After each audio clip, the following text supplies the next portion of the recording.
Here is a pair of Sennheiser Momentum True Wireless 3 earbuds. I'm going to show you how to connect and pair directly to your Samsung TV. Okay, very simple here.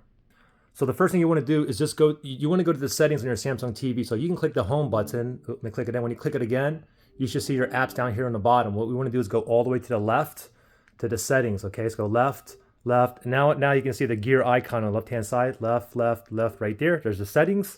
Click on OK. Now from here, we're going to go down one to sound. Click on OK on the remote. Now sound output is currently coming out of the TV, but we want it to come out of these earbuds. So we're going to click on OK right there.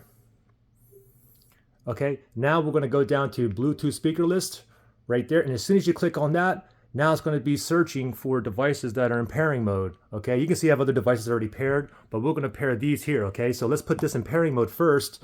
Let's open this case up and let's make sure, put these in pairing mode. Make sure it's blinking red and blue. Mine are not blinking red or blue. Let me hold the sensors here for 3 seconds or until I see blue and red light blinking. There it is. It's blinking blue and red, as you can see. Now, oh, there it is. Momentum TW3 needs pairing. So I'm going to go all the way down. Click on OK right there. Pair and connect. Yes, right there. And give it 1 second here. And it looks like it stopped the blinking as well. And it should say connected here. Let's wait. Okay, it says Momentum, the TW3 is connected.